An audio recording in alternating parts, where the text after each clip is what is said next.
I'm not married, right? I have beautiful children. How many? 8. I didn't do my research. I thought it was 4, but 8. Okay. No, baby. 8 is by how many women? 3. Disgusting. And this is the kicker. I want more. Now. By multiple women? What's the intent? I just want God about your wife? I just want God to bring her. Listen, keep God out of y'all foolishness.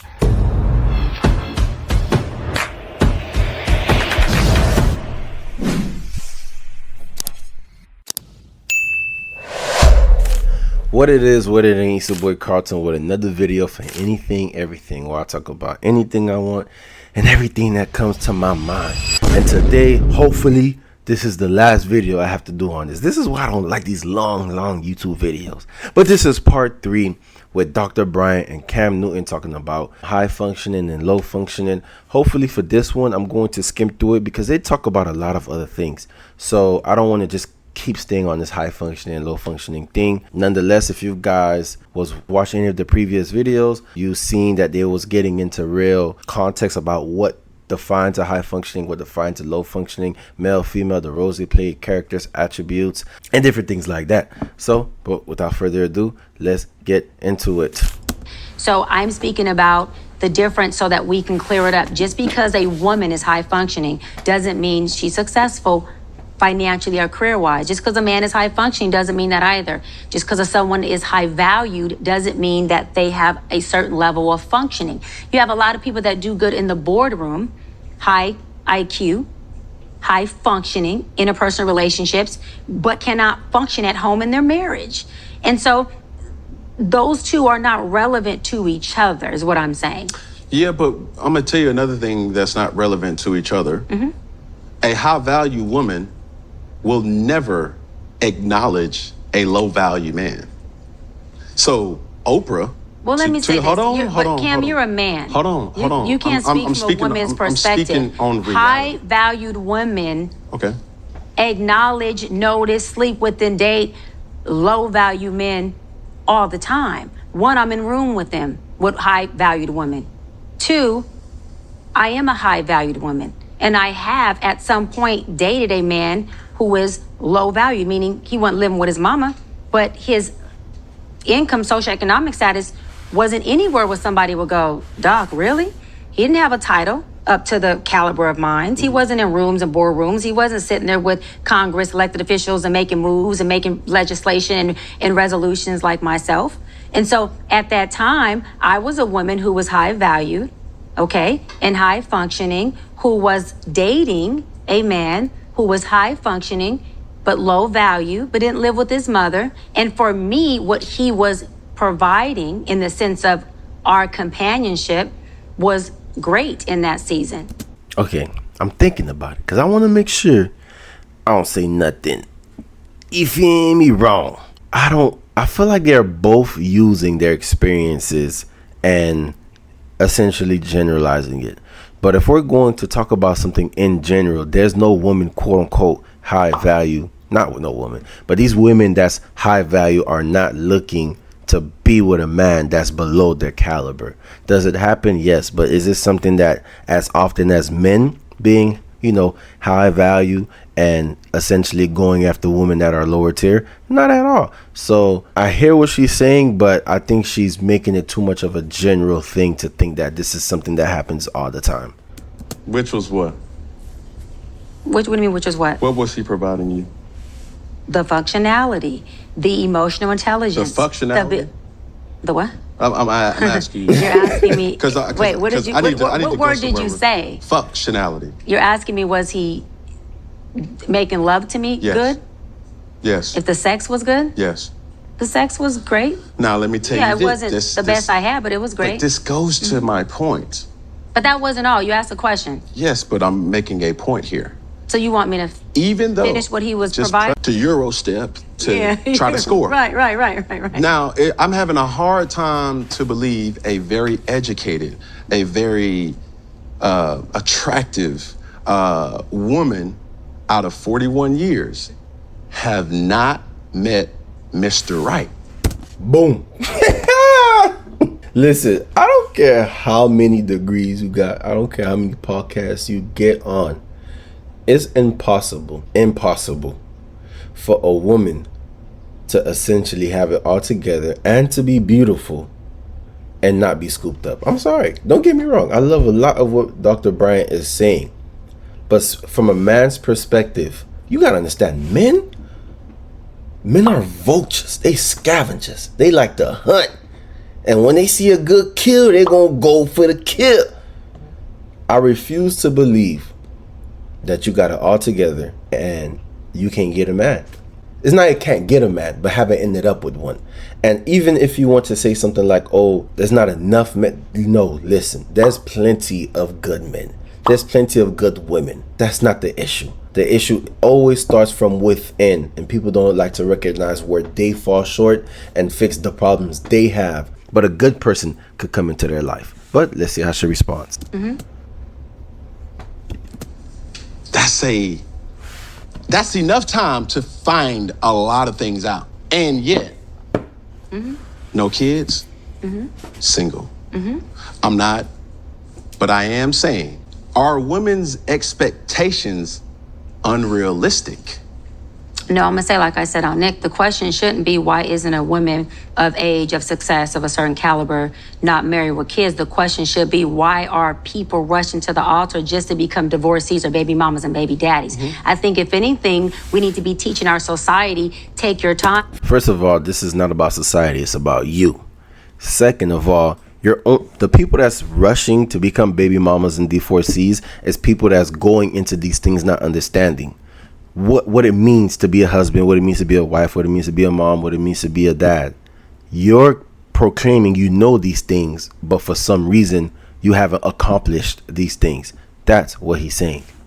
Young man or young woman, so that you can get to know not just this person but yourself first, so that you can choose a life partner, not that person isn't exempt to divorce, instead of rushing to the altar just to become a divorcee or a baby mama and have multiple kids by multiple women, just to say you have broken families everywhere. I don't see no benefit in that.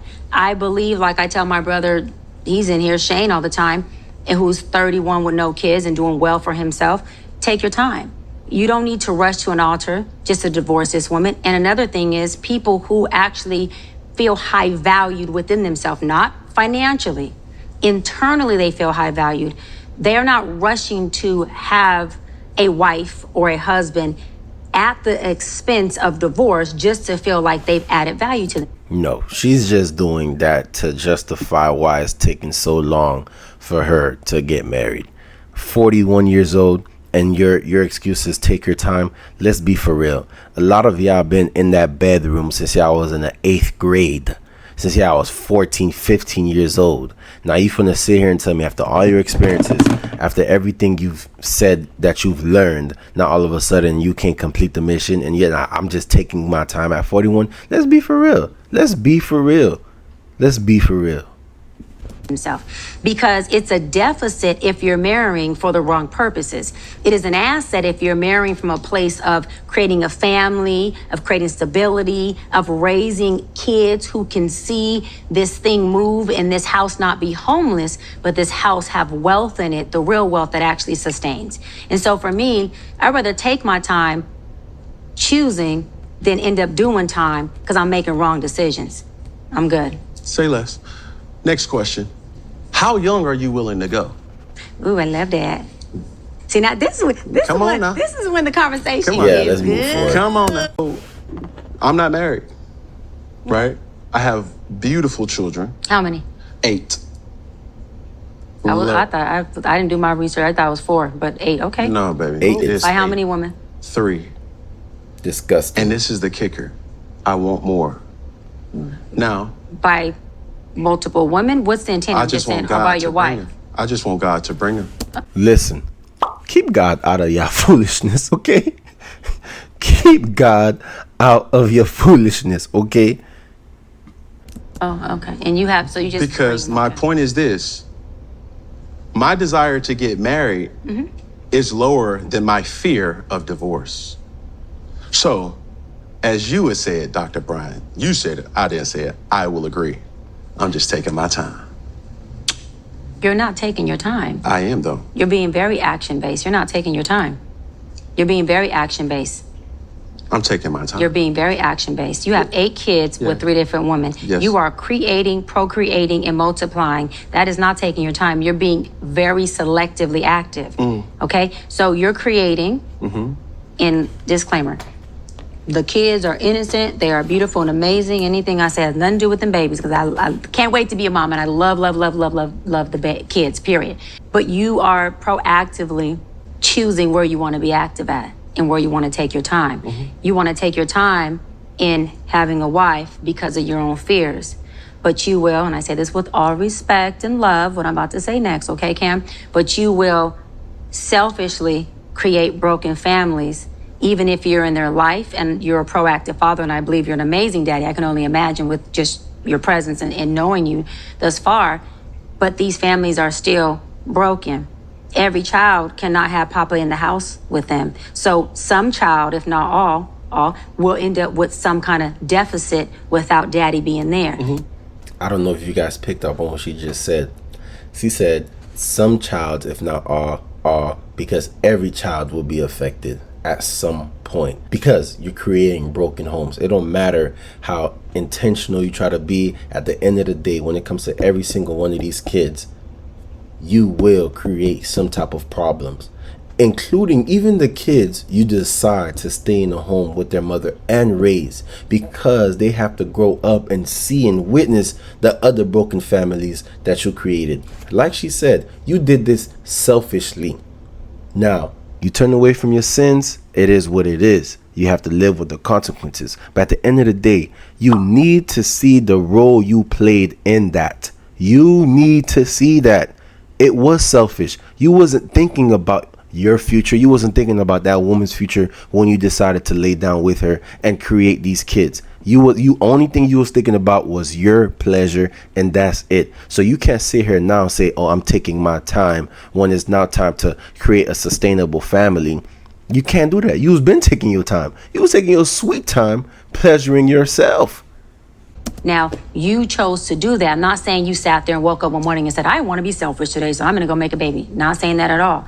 But those are selfish acts at the expense of your fear. So at what point do you feel the fear, do it anyways? And yeah, that is a low functioning behavior. To say that I am going to create these homes.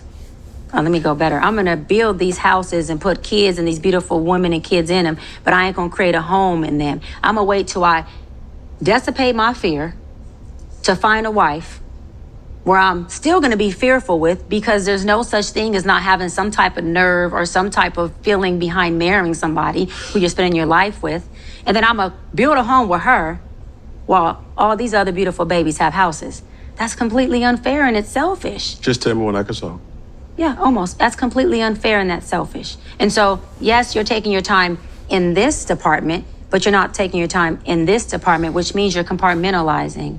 And compartmentalizing never works. Compartmentalizing hurts everybody involved. Everybody who's in this box and that box and this box and that box and this box. And then here you go over here trying to figure out what box you're going to feed or entertain or do. Then you're looking outside to figure out who's your next victim to put in the box.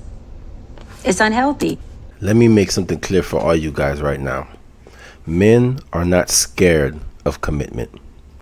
Almost no human being is scared of commitment, if I'm being honest. Now think about it. Stay with me. Majority of people, the things that they love, they're easily able to commit to. For example, sports. That's the easiest thing. Cam wasn't scared of committing himself to vigorous training, to studying, to playing on a field, deteriorating your body for a game that you love.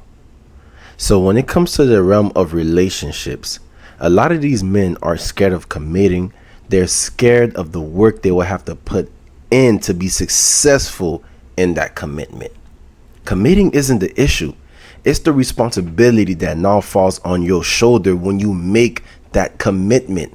So it's fearfulness of that responsibility that comes with committing, because these men know what call they're receiving when they make that commitment. And this is why they can do things like create kids outside of marriage, because they know that when it comes to the kids, they have someone else that they can fall on and making sure that person does what they're supposed to do to make sure that kid essentially benefits and thrives, etc., which is the mother. But when you fail as a husband, when you fail as a father, who can you blame? Who can you fall back on? Because it's up to you to fulfill your duties. Whew. And it's a huge dysfunction within our Black community that I truly believe personally, statistically, mental health wise, and community wise, that Black men would stop. Black men will what? Stop doing that. That they would stop that dysfunctional behavior of compartmentalizing and creating houses, not homes, and then finally a home with the wife. And then you have all these other houses that are homeless. But you over here, at some point when you do get a wife, if you do, I'm saying if that's what you want, you will. You'll get whatever you want. You're trying to create a home. Totally dysfunctional and extremely, that's the epitome of selfish. Epitome of selfish.